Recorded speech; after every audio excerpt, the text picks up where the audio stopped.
दिनै जोङो बिश्वनाथ जिल्ला दुलाराय बर' फरायसा आफाद आरो गहपुर जिल्ला बर' थुनलाइ आफाद जथायै जोंनि जिल्लानि सिङाव जि बर' बिजोंनि फरायसालियाव जि गुणोत्सव सोलिगासिनो बे जि नैथि फेजनि जि गुणोत्सव बेयाव दिनै जोङो थाखो 6नि फरायसुला फरायसुलिफोरखौ आनजाद होनायनिफ्राय जोङो बादा होनानै बिथांमोनखौ जों होहोआखै। खारन थांनाय जि 29 आगस्ट 2023 खालाराव जि सेन्ट्रेल कमिटि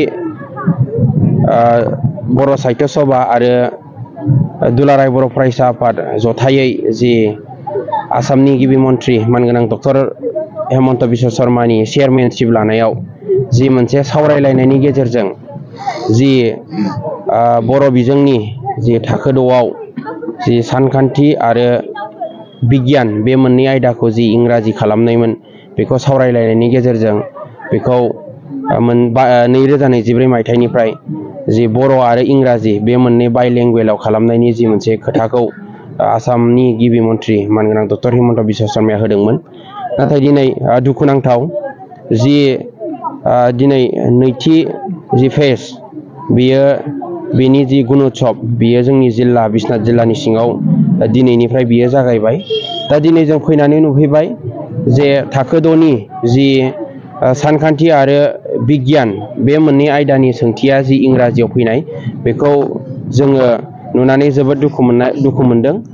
खारन जि मोनसे गुणोत्सव जि गुन गोनांनि बाथ्राखौ बेयाव बुंदों जि फरायसाफोरनि जि मोनसे गुनखौ आनजाद नायनो थाखाय जि मोनसे बे आनजादखौ लानाय जादों। दा दिनै जोंनि फरायसाफोरा जोबोद जेंनायाव गोग्लैनायखौ जों नुनो मोनदों।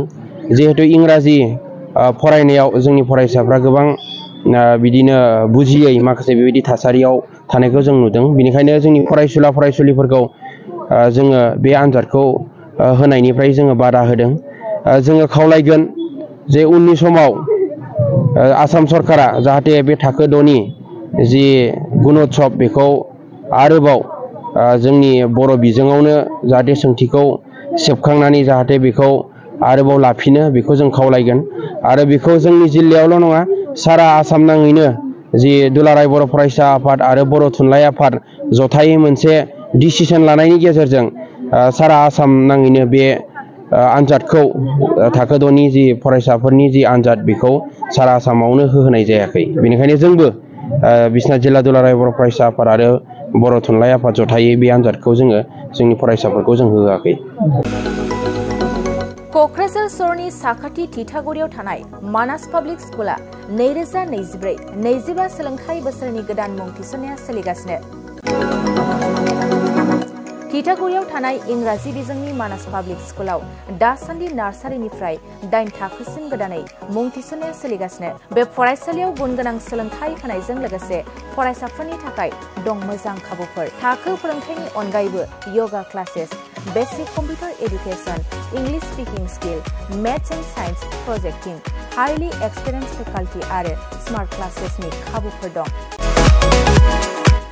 बेजों लोगोसेनो बे फरायसालियाव हौवासा आरो हिन्जावसानि थाखाय आलादा हस्टेलबो दं। गोसो गोनां बिजाथिफ्रा थिथागुरिनि मानास पाब्लिक स्कुलाव मुं थिसनोब्ला नैबे जानबुं नम्बर 6000853288 6000489621 9101008849 कल खालामनानै सुलाद लानो हागोन।